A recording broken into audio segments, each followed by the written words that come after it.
एक ऐसी रात जब हवेली की हर दीवार खामोश थी, लेकिन एक जिंदगी का शोर उसके भीतर टूट रहा था।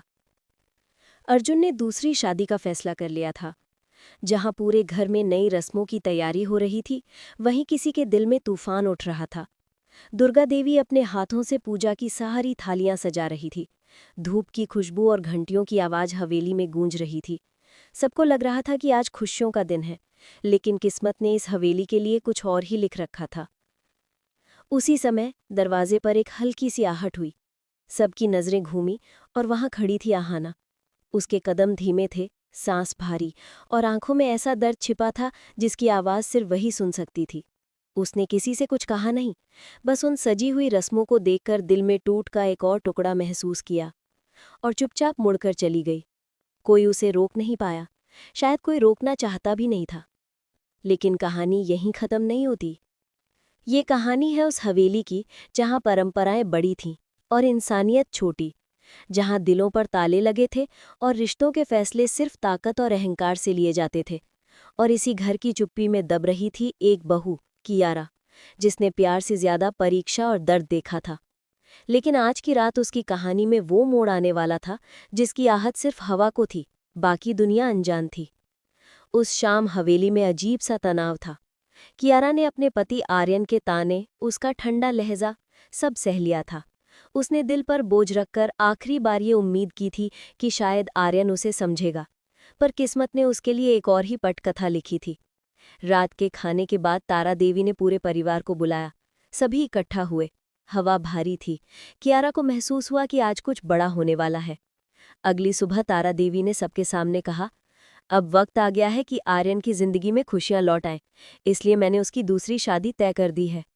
हवेली की फर्श कियारा के पैरों के नीचे से खिसक गई। उसकी आंखें जम गईं। वो आर्यन को देखती रह गई, शायद किसी उम्मीद के साथ।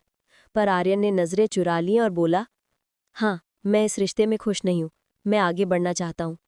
उसकी आवाज़ कियारा के दिल के आखिरी कोने तक चुभ गई, पर वो टूटी नहीं, बस खामोश हो गई, क्योंकि कभी कभी खामोशी ही सबसे बड़ा जवाब होती है। दिन भर उसके दिमाग में सिर्फ एक बात घूमती रही, अगर ये सब सच है तो सच की अपनी कोई आवाज़ भी होगी, और मैं उस आवाज़ को सामने ला कर रहूंगी। सुबह उसके दरवाजे पर एक चिट्ठी मिली, अगर तुम असलियत जानना चाहती हो तो शाम को पुरानी हवेली में मिलना, एक शुभ चिंतक। कियारा वहां पहुंची। अंधेरा, धूल, टूटा हुआ फर्नीचर, सब उसकी जिंदगी की हालत जैसे लग रहे थे। अचानक उसके सामने छाया उभरी, और सामने आई अनाया, आर्यन की चचेरी बहन जो महीनों से घर से गायब थी। अनाया ने कहा, कियारा, तुम्हें धोखा दिया जा रहा है, ये दूसरी शादी सिर्फ एक चाल है। असल में हवेली की जायदाद हथियाने की योजना है। उसने कियारा को एक यूएसपी दी। इसमें वो सबूत हैं जो तारा देवी और आर्यन की असली तस्वीर दुनिया को दिखा देंगे। शादी वाले दिन इसे सबके सामने चलाना। उस दिन हवेली में शहनाई बज रही थी, रोशनी थी, फूल थे, बस इंसानियत नहीं थी। आर्यन दूल्हे की तरह सजा बैठा था, जैसे सामने कोई सौदा हो। दुल्हन घूंघट में थी और हवेली में खुशियों का दिखावा हो रहा था। पर किस्मत ने अपना खेल शुरू कर दिया। वरमाला की रस्म शुरू हुई ही थी कि अचानक कियारा मंच पर पहुंच गई। उसके कदम धीमे थे, पर हिम्मत पहाड़ जैसी। पूरा मंडप शांत हो गया। कियारा ने सिर्फ एक वाक्य कहा, सच्चाई देखने में मुश्किल है, पर उसे छुपाना नामुमकिन। उसने स्क्रीन की ओर इशारा किया। यूएसपी चल गई। वीडियो में दिख रहा था षड्यंत्र, झूठ, लालच, सब कुछ। कैसे तारा देवी और आर्यन मिलकर कियारा को हटाकर हवेली की संपत्ति अपने नाम करना चाहते थे।